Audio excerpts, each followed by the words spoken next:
Você está prestes a ouvir um evangelho que foi escondido por séculos, um texto sagrado, mas silenciado, não por conter heresias, mas por revelar algo que poderia libertar o ser humano por dentro. Este é o Evangelho da Verdade, um dos evangelhos que não entraram na Bíblia, não por falta de luz, mas porque sua luz era intensa demais para os interesses do poder da época. Descoberto em 1945, nos desertos do Egito, junto com dezenas de outros manuscritos gnósticos, este evangelho estava preservado em silêncio, esperando ser reencontrado por almas despertas. Ele não narra milagres nem histórias externas. Ele não pede que você acredite, pede apenas que você se lembre. Ao ouvir este texto, você será convidado a reconhecer que o verdadeiro mal é o esquecimento de quem somos e que o verdadeiro bem é a recordação de nossa origem no Pai da Luz. Aqui, Jesus é apresentado como um médico da alma que cura através do conhecimento e liberta através da verdade. Você não ouvirá sobre um Salvador que exige sacrifícios, mas sobre um Mestre que revela o caminho de volta à plenitude, um caminho que está, desde sempre, dentro de você. Este evangelho foi excluído dos livros oficiais, porque ensina que Deus não está preso a templos ou rituais. Ele está no silêncio do seu ser, na simplicidade do amor e no repouso da consciência desperta. Respirando esta verdade, você se reencontra com o que jamais deixou de ser, uma centelha eterna do todo. Respire fundo, deixe o tempo parar e permita que cada palavra ecoe onde nenhuma mentira pode alcançar.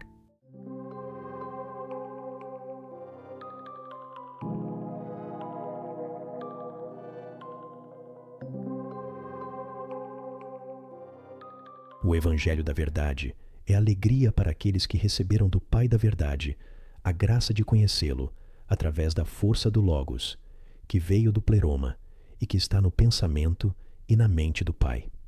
Ele é o chamado Salvador, pois é o nome da obra que ele deve realizar pela redenção daqueles que não conheceram o Pai. O nome do Evangelho é a manifestação da esperança, porque é a descoberta daqueles que o buscam, pois o todo buscou aquele de quem emanou. Vejam, o todo estava dentro dele, esse uno ilimitado, inconcebível, que é superior a qualquer pensamento. Esta ignorância a respeito do Pai trouxe terror e medo. E o terror se tornou denso como neblina, de modo que ninguém podia enxergar. Por causa disso, o erro se fortaleceu. Mas o erro trabalhou em sua substância ílica em vão, porque não conhecia a verdade. Estava numa forma moldada enquanto preparava, em poder e em beleza, uma imitação da verdade. Isto, porém, não humilhou o ilimitável e inconcebível, pois este terror e esta ignorância e esta figura falsa eram nada, enquanto que esta verdade estabelecida é imutável, imperturbável e perfeitamente bela. Por esta razão, não levem muito a sério o erro, pois, como não possuía raiz, estava imerso na neblina com respeito ao Pai, ocupado na preparação de obras, esquecimentos e medos, a fim de, por meio deles, enganar os do meio e os aprisionar. O esquecimento do erro não foi revelado. Não se tornou luz ao lado do Pai. O esquecimento não existia com o Pai, embora tenha se originado por causa dele. O que existe nele é o conhecimento, que foi revelado para que o esquecimento pudesse ser destruído e para que o Pai pudesse ser conhecido. Como o esquecimento existia porque o Pai não era conhecido, quando o Pai chegar a ser conhecido, a partir deste momento, o esquecimento deixará de existir. Este é o Evangelho daquele que é buscado, que ele revelou aos perfeitos, graças à demência do Pai, como o mistério oculto, Jesus Cristo. Por seu intermédio, ele iluminou aqueles que estavam na escuridão por causa do esquecimento. Ele os iluminou e indicou-lhes um caminho, e esse caminho é a verdade que ele lhes ensinou. Por esta razão, o erro se enfureceu com ele, e por isso o perseguiu. Ele foi perturbado por ele, e por isso lhe tirou a força. ele foi pregado numa cruz. Ele se tornou fruto do conhecimento do Pai. Ele, porém, não os destruiu por terem comido o fruto. Em vez disso, fez com que aqueles que o comeram se alegrassem com a descoberta. E quanto a ele, encontrou-os nele mesmo, e eles o encontraram neles mesmos, o uno ilimitado e inconcebível, esse Pai perfeito que criou o todo, em quem o todo está e de quem o todo necessita, já que ele reteve em si a perfeição deles, a qual não deu ao todo. O Pai não tinha inveja. Em verdade, que inveja poderia existir entre ele e seus membros? Pois, mesmo se o éon tivesse recebido sua perfeição, eles não seriam capazes de se aproximar da perfeição do Pai, porque ele reteve sua perfeição em si mesmo, dando-a a eles como uma forma de voltar para ele e como um conhecimento único em perfeição. Foi ele quem ordenou o todo e em quem o todo existia e de quem o todo necessitava. Como alguns não o conhecem, ele deseja que eles o conheçam e que o amem. Pois do que é que o todo precisaria, senão do conhecimento do Pai? Ele se tornou um guia, tranquilo e paciente. Dentro de uma escola, ele apareceu e falou a palavra, como um mestre. Aqueles que se consideravam sábios quiseram testá-lo, mas ele os dispensou como pessoas de cabeça vazia. Eles o odiaram porque, na realidade, não eram sábios. Depois de todos estes, vieram também as criancinhas, que possuem o conhecimento do Pai. Quando se fortaleceram, foram-lhes ensinados os aspectos da face do Pai. Elas reconheceram e foram reconhecidas. Elas foram glorificadas e glorificaram. O livro vivo dos viventes se manifestou no coração delas, o livro que foi escrito no pensamento e na mente do Pai, e desde antes da fundação do todo, está naquela parte incompreensível dele. Este é o livro que ninguém considerou possível pegar, pois estava reservado para aquele que, ao pegá-lo, seria morto. Nenhum daqueles que acreditavam na salvação foi capaz de manifestar-se antes que aquele livro aparecesse. Por essa razão, Jesus, o misericordioso e fiel, aceitou pacientemente o sofrimento para pegar esse livro, pois sabia que sua morte significaria vida para muitos. Assim como no caso de um testamento que ainda não foi aberto, a fortuna do falecido senhor da casa permanece oculta, assim também acontece com o todo, que esteve oculto enquanto o Pai do todo estava invisível e único em si mesmo, foi quem todo o espaço se origina. Por esta razão Jesus apareceu. Ele tomou aquele livro para si. Ele foi pregado na cruz. Ele afixou o édito do Pai à cruz. Oh, que ensinamento grandioso! Ele até se sujeita à morte, apesar de estar revestido de vida eterna. Tendo-se despojado desses farrapos perecíveis, ele vestiu a incorruptibilidade, que ninguém seria capaz de lhe tirar. Tendo penetrado no território vazio dos medos, ele passou diante daqueles que estavam nus por causa do esquecimento, sendo tanto conhecimento como perfeição, proclamando as coisas que estão no coração do Pai. Ele se tornou a sabedoria daqueles que foram instruídos. Mas aqueles que ainda devem ser ensinados, os vivos que estão inscritos no livro dos viventes, aprendem sobre si mesmos, recebendo ensinamentos do Pai, para voltar para Ele novamente. Já que a perfeição do todo está no Pai, é necessário que o todo suba até Ele. Portanto, se alguém possui o conhecimento, recebe o que lhe pertence, atraindo-o para si. Pois aquele que é ignorante é deficiente, e é uma grande deficiência, pois lhe falta aquilo que o tornaria perfeito. Como a perfeição do todo está no Pai, é necessário que o todo suba até Ele, para que cada um receba as coisas que lhe pertencem.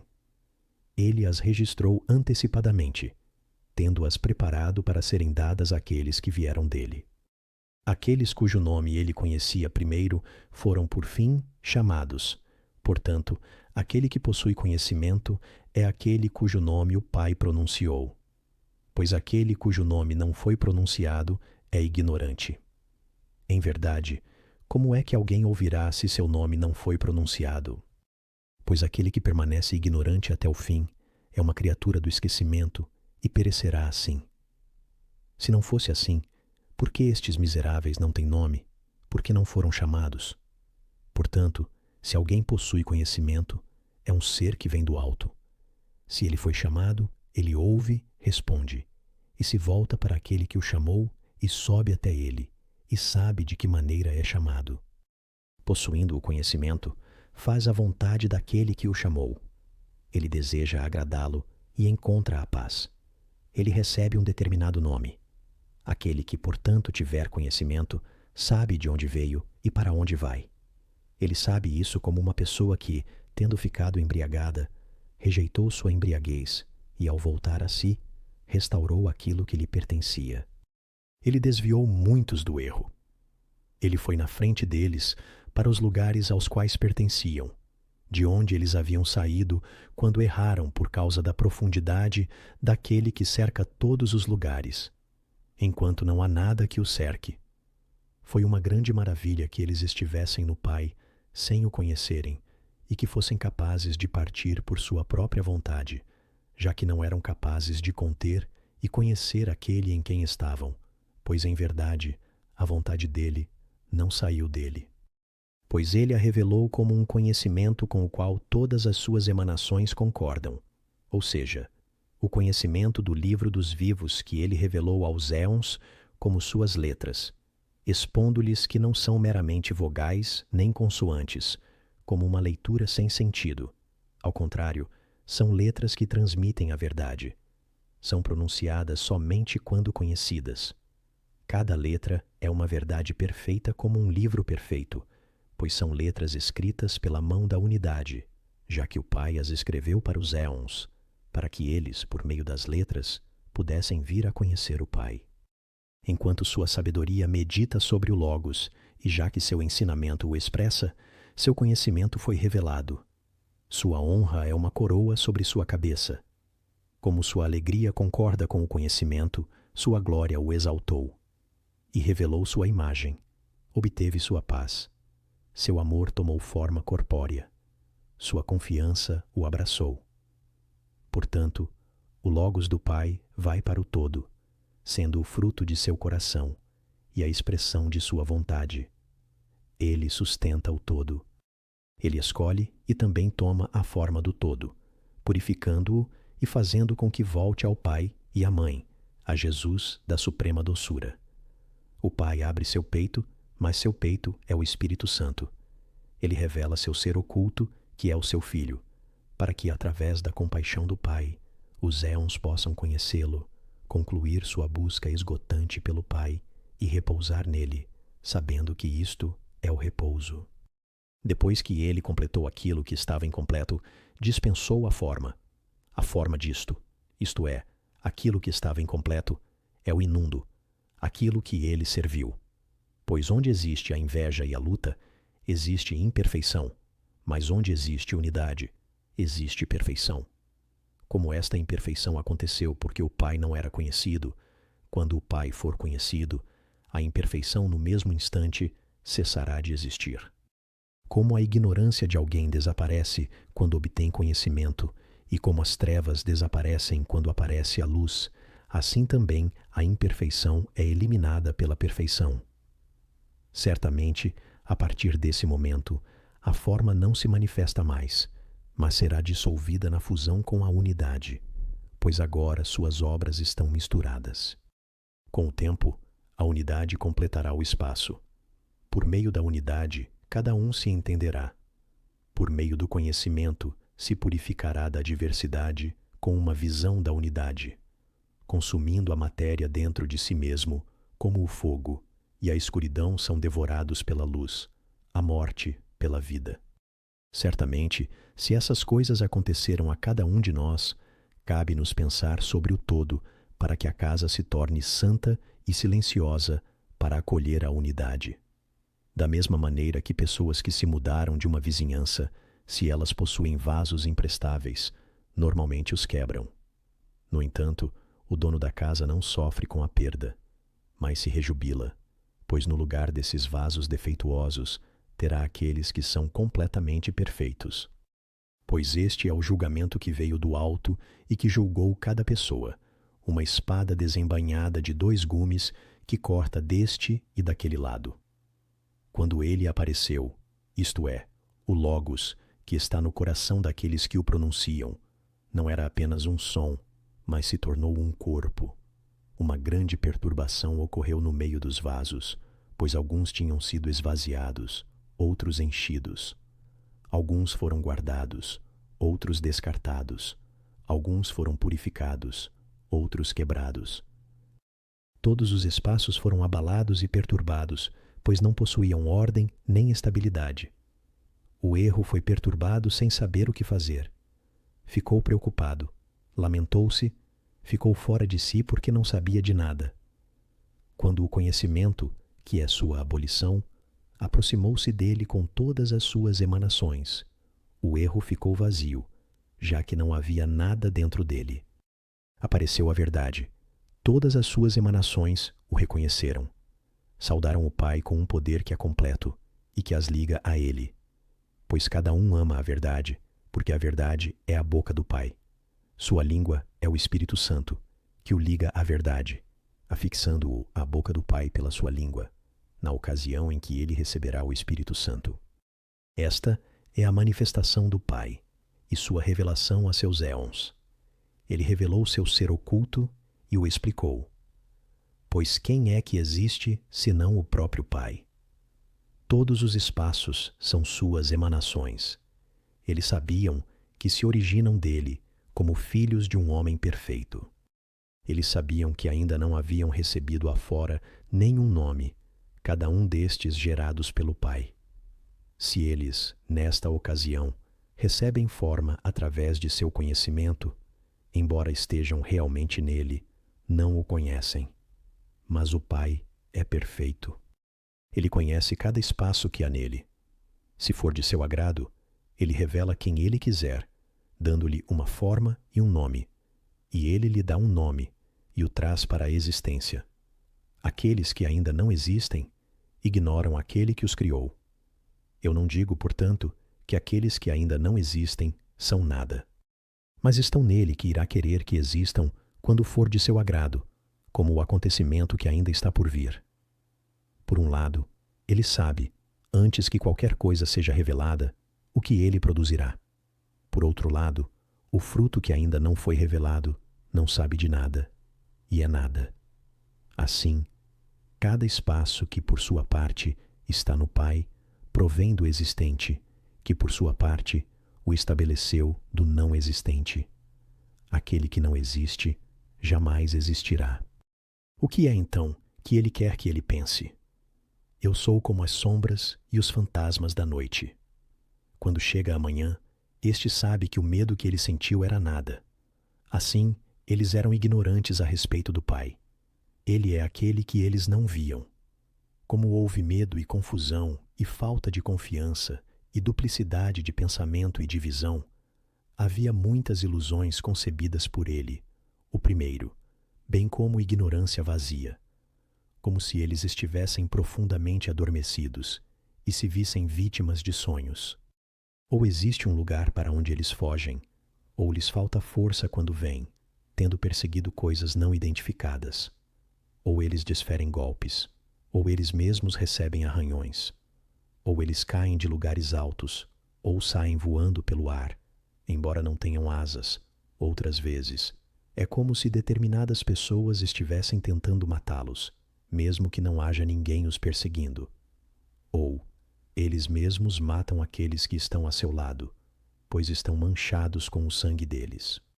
Até o momento em que aqueles que estão passando por todas estas coisas, quero dizer aqueles que vivenciaram todas estas confusões, despertam, eles nada veem, porque os sonhos são nada. E assim que aqueles que se desfazem da ignorância como ovelhas, não consideram que seja alguma coisa, nem consideram suas propriedades serem algo real, mas renunciam a elas como um sonho noturno e consideram o conhecimento do Pai como a aurora. E assim que cada um tem agido, como se estivesse adormecido, durante o tempo em que foi ignorante, e então chega a entender. como se estivesse despertando. E bem-aventurado é o homem que recupera seus sentidos e desperta. Em verdade, abençoado é aquele que abriu os olhos dos cegos. E o Espírito se apressou até ele e o despertou. Deu a mão àquele que estava deitado inerte no solo, colocou-o firme nos seus pés, pois ele ainda não havia se erguido. Ele lhes deu meios de ter o conhecimento do Pai e a revelação de seu Filho. Pois quando eles o viram e ouviram, ele lhes permitiu provar e cheirar e tocar o Filho amado. Ele apareceu, informando-os sobre o Pai, o Uno ilimitável. Ele inspirou-os com aquilo que está na mente, enquanto fazia sua vontade. Muitos receberam a luz e se voltaram para ele. Mas os homens materiais são estranhos a ele e não discerniram sua imagem, nem o reconheceram. Pois ele veio na aparência da carne, e nada impediu seu caminho porque era incorruptível e incoercível. Além do mais, enquanto anunciava coisas novas, falando sobre aquilo que está no coração do Pai, ele proclamou a palavra infalível. A luz falou através de sua boca, e sua voz emitia luz. Ele lhes deu pensamento e entendimento, e misericórdia, e salvação, e o espírito da força, derivado da infinitude do Pai, e doçura. Ele fez cessar os castigos e os suplícios, pois eram estes que faziam com que muitos necessitados de misericórdia se desgarrassem dele no erro e em correntes. E ele os destruiu poderosamente e zombou deles com o conhecimento. Ele se tornou o caminho para aqueles que se desgarraram e conhecimento para aqueles que eram ignorantes, descoberta para aqueles que buscavam, e apoio para aqueles que vacilavam, pureza para aqueles que foram maculados. Ele é o pastor que deixou as 99 ovelhas que não se haviam desgarrado e foi em busca daquela que estava perdida. Ele se alegrou quando a encontrou, pois 99 é um número contido na mão esquerda. O momento em que encontra aquela perdida, porém, o número inteiro é transferido para a mão direita. Assim é aquele a quem falta o 1, isto é, a mão direita toda atrai aquilo que lhe falta, pega-o do lado esquerdo e o transfere para o direito. Desta maneira, portanto, o número se torna 100. Este número significa o Pai. Ele trabalhou até no sábado, por causa da ovelha que encontrou caída no abismo. Ele salvou a vida desta ovelha, tirando-a do abismo, para que vós possais entender totalmente o que é esse sábado, vós que possuís total entendimento, e o dia no qual não é apropriado que se deixe de lado a salvação, para que vós possais falar desse dia celeste que não tem noite, e do sol que não se põe, porque é perfeito. Dizei então em vosso coração que sois este dia perfeito, e que em vós mora a luz que não falha. Falai a respeito da verdade àqueles que a buscam, e do conhecimento àqueles que no seu erro cometeram pecados. Firmai o passo daqueles que tropeçam, e estendei vossas mãos para os enfermos. Alimentai os famintos, e aquietai aqueles que estão perturbados. Cuidai dos homens que amais.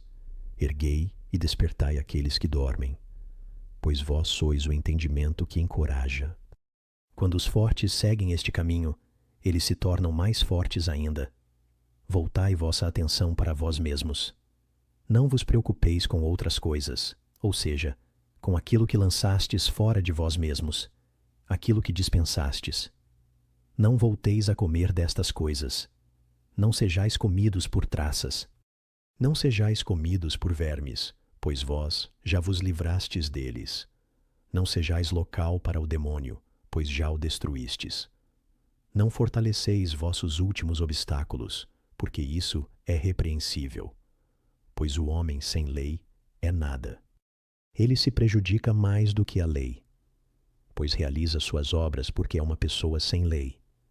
Mas este, porque é uma pessoa justa, realiza suas obras entre os outros. Portanto, fazei a vontade do Pai, porque procedeis dele. Pois o Pai é doce e sua vontade é boa. Ele conhece as coisas que são vossas, portanto, podeis descansar nelas. Pois é pelos frutos que são conhecidas as coisas que são vossas. que são os filhos do Pai, e se conhece seu aroma, que vós vos originais da graça de seu semblante. Por esta razão, o Pai amou seu aroma, e este se manifesta em todos os lugares. E quando se mistura com a matéria, ele dá seu aroma para a luz, e em seu repouso ele faz com que este se eleve em cada forma e em cada som. Pois não há narinas que cheirem o aroma, mas é o Espírito que possui o sentido de olfato, e este o atrai para si por si mesmo e mergulha no aroma do Pai. Ele é realmente o lugar próprio para o aroma, e leva-o para o lugar de onde veio, no primeiro aroma que é frio. E algo em forma psíquica, semelhante à água fria que é, pois está no solo que não é duro, sobre o qual aqueles que o veem pensam, e terra. Depois se torna mole novamente. Quando se faz uma inspiração, normalmente esta é quente. Os aromas frios, portanto, provêm da divisão. Por esta razão, Deus veio e destruiu a divisão, e trouxe o pleroma quente do amor, para que o frio não volte, mas prevaleça a unidade do pensamento perfeito. Esta é a palavra do Evangelho acerca do encontro do pleroma para aqueles que esperam pela salvação que vem do alto. Quando a esperança deles, pela qual aguardam, está acesa, aqueles cuja imagem é a luz na qual não há sombra, então o pleroma está prestes a vir. A deficiência da matéria, porém, não é por causa da ilimitação do Pai, e, no entanto, ninguém é capaz de dizer que o Uno incorruptível virá desta maneira. Mas a profundeza do Pai está aumentando, e o pensamento do erro não está com ele, e uma questão de cair e uma questão de ser prontamente erguido, ao encontrar aquele que veio e aquele que quer voltar. Pois esta volta é chamada arrependimento. Por esta razão, respirou a incorrupção. Ela seguiu aquele que pecou, para que ele encontre a paz. Pois o perdão é aquilo que permanece para a luz na deficiência, a palavra do pleroma. Pois o médico se apressa para o lugar no qual existe a doença, porque este é o seu desejo. O doente está numa condição deficiente, mas ele não se esconde porque o médico possui aquilo que lhe falta. Desta maneira, a deficiência é preenchida pelo pleroma, que não possui deficiência, que se deu a si mesmo para preencher aquele que é deficiente, para que a graça possa levá-lo, então, da região que é deficiente e não possui graça. Por causa disto, uma diminuição ocorreu no lugar em que não há graça, a região onde aquele que é pequeno, que é deficiente, fica preso. Ele se revelou como um pleroma, isto é, a descoberta da luz da verdade que luziu para ele, porque ele é imutável. Por esta razão, aqueles que foram perturbados falaram sobre Cristo no seu meio para que pudessem receber uma resposta e para que ele pudesse ungí-los com unguento. O unguento é a piedade do Pai, que terá misericórdia deles. Mas aqueles que ele ungiu são os perfeitos, pois os frascos cheios são aqueles que costumam ser usados para ungir. Mas quando se conclui uma unção, normalmente o frasco fica vazio, e a causa de sua deficiência é o consumo do unguento. Pois então, uma inspiração se produz apenas por meio da força que se tem. Mas aquele que não tem deficiência, não confia em ninguém, além dele, nem despeja nada. Aquele que é deficiente volta a ser preenchido pelo Pai perfeito. Ele é bom. Ele conhece suas plantações, porque foi ele quem as plantou em seu paraíso. E seu paraíso é seu lugar de repouso. Esta é a perfeição no pensamento do Pai, e estas são as palavras de sua reflexão. Cada uma de suas palavras é obra de sua única vontade para a revelação de seu Logos. Como estavam na profundeza de sua mente, o Logos, que foi o primeiro a surgir, fez com que elas aparecessem, junto com um intelecto que fala a palavra única por meio de uma grande graça. Foi chamado pensamento, pois as palavras estavam nele antes de se manifestarem. Aconteceu então que o pensamento foi o primeiro a surgir, no momento agradável à vontade daquele que o desejou, e está na vontade o repouso do Pai, com o que se compraz. Nada acontece sem o Pai, nem ocorre algo sem a vontade do Pai. Mas sua vontade é incompreensível. Sua vontade é seu sinal, mas ninguém pode conhecê-la, nem é possível que alguém se concentre nela para possuí-la. Mas o que ele quer acontece no momento que ele o quer, mesmo quando o espetáculo não agrada a ninguém. É a vontade de Deus. Pois o Pai conhece a origem de todos eles, bem como seu fim. Pois quando o fim deles chega, ele os questionará diretamente. O fim, ora, é o reconhecimento daquele que está oculto, isto é, o Pai, de quem surgiu o início e para quem retornam todos os que vieram dele. Pois eles foram manifestados para a glória e a alegria de seu nome. E o nome do Pai é o Filho. Foi ele quem, no início, deu um nome para aquele que emanou dele, ele próprio, e o gerou como filho. Ele lhe deu o nome que lhe pertencia. Ele, o Pai que possui tudo o que existe ao seu redor. Dele é o nome, dele é o Filho. Eles podem vê-lo. O nome, porém, é invisível, pois ele sozinho é o mistério do invisível, destinado a penetrar nos ouvidos que são completamente preenchidos por ele, por meio da ação do Pai. Além do mais, quanto ao Pai, seu nome não é pronunciado, mas é revelado através do Filho. Portanto, seu nome é grande.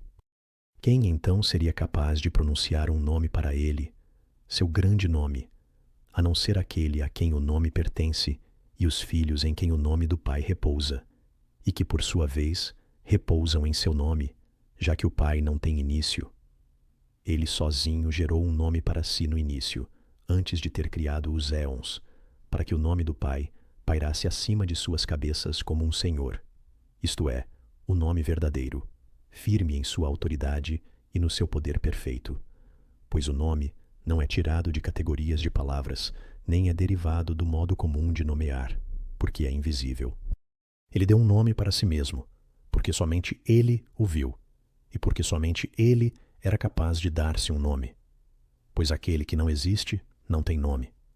Que nome lhe daria alguém que não existe? No entanto, aquele que existe, existe também com seu nome, e somente ele o conhece, e somente para ele o Pai deu um nome. O Filho é seu nome. Ele, portanto, não o guardou escondido secretamente, mas mostrou-o no Filho. Ele mesmo lhe deu um nome. O nome, portanto, é o do Pai, assim como o nome do Pai é o Filho. Pois de outra maneira, onde a compaixão encontraria um nome? Fora do Pai?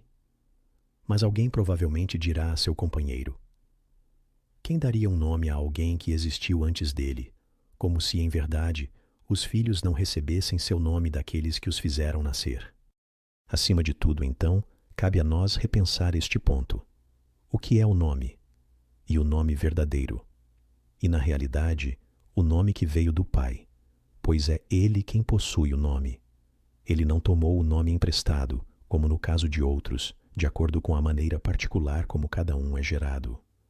Este, então, é o nome de autoridade. Não há ninguém mais a quem ele o tenha dado.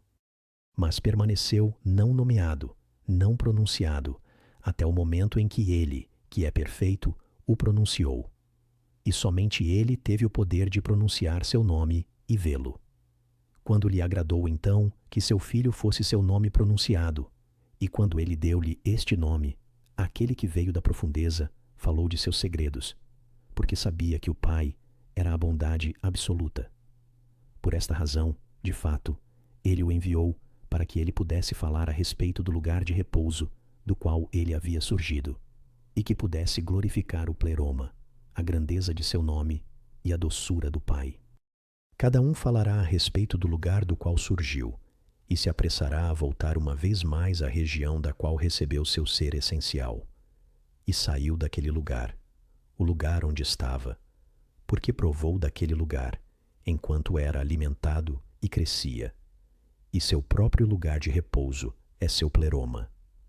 Todas as emanações do Pai, portanto, são pleromas, e todas as suas emanações têm suas raízes naquele que fez com que todas elas crescessem dele. Ele determinou um limite.